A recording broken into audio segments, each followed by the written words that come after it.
उस विद्यालय को छोड़ दे और जब गायत्री मंत्र बोला जाए अपने कानों में उंगली दे दे। आज के कथावाचक भी आपका इतना शोषण कर रहे हैं, लेकिन वेद क्या कहता है? यथे मां वाचम कल्याणी मां वलानी जनेभ्य। अरे परमपिता परमात्मा ने एक, मैं आपसे बात पूछना चाहता हूं, क्या परमात्मा के सूर्य का प्रकाश केवल पुरुषों के लिए है, नारी के लिए नहीं है? या ना बोलो।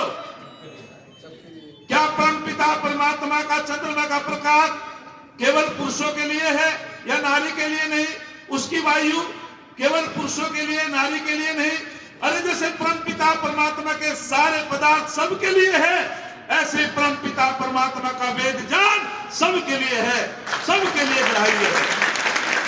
ऐसे पाखंडी लोगों का सत्संग नहीं करना चाहिए। तो हम सब विद्या को प्राप्त करके आगे बढ़ेंगे। कामधेनु गुणा विद्या है काले फलदायिनी, प्रवासे मातृ सदृशी विद्या गुप्त धन स्मृतम।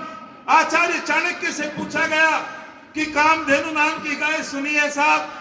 हमने भी सुनी है, देखी हमने भी नहीं और तुमने भी नहीं, कि कामधेनु नाम की कोई गाय है, क्या वो सबकी मनोकामनाओं को पूर्ण करा देती है?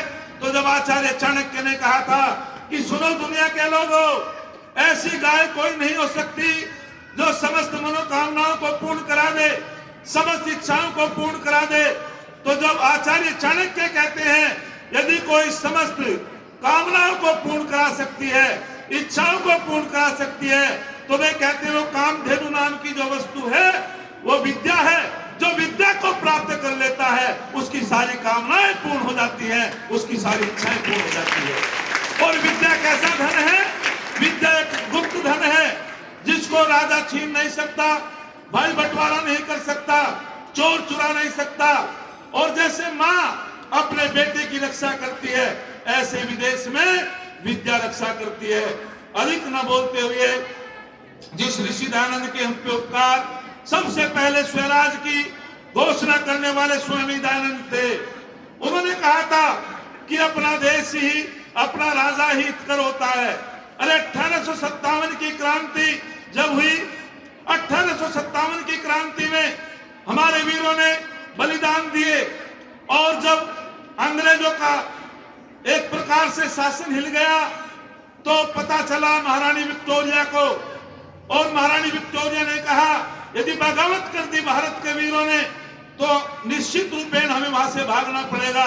तो महारानी विक्टोरिया ने एक बात कही थी, उन्होंने एक राजनीति खेली कि जो ईस्ट इंडिया कंपनी के माध्यम से जो नरसंहार हुआ है वो दोबारा से नहीं होगा। लेकिन एक बात मेरी मान लो भारत के लोगों, जैसे माता पिता अपने बच्चों से प्यार करता है, मैं आपको माता पिता के जैसा प्यार दूंगी, नौकरी दूंगी, सुविधाएं दूंगी, लेकिन तुम महारानी मुझको स्वीकार कर लो। इस घोषणा को सुन करके भारत के अनेक लोग और वीर भी शांत हो गए। अरे हमें जब सुविधाएं मिलेंगी क्या जरूरत है मरने की? अरे जब हमें सुख सुविधाएं मिलेगी तो जब शांत हो गए, किसी की हिम्मत नहीं थी उस समय। वो मेरा स्वामी दयानंद, महर्षि दयानंद, जिसके मन में आया अरे जो वीरों ने बलिदान दिए हैं वो सब व्यर्थ चले जाएंगे, तो तब स्वामी दयानंद ने कहा था उस विक्टोरिया को जवाब देते हुए महारानी को कि चाहे कोई कितना भी करे, माता पिता जैसी चाहे प्यार भी करे, प्रेम भी करे, लेकिन कभी भी विदेशी राजा हितकर नहीं हो सकता, अपना राजा ही हितकर हो सकता है। ये ऋषि दयानंद ने घोषणा की थी। अब अधिक न बोलते हुए क्षण प्रस्तुत करता हूं। अरे जिस ऋषि दयानंद की महिमा, जिस स्वामी दयानंद ने हर क्षेत्र में कार्य किया, तो उनके बारे में मैं क्षण बोल करके अपनी वाणी को विराम देता हूं।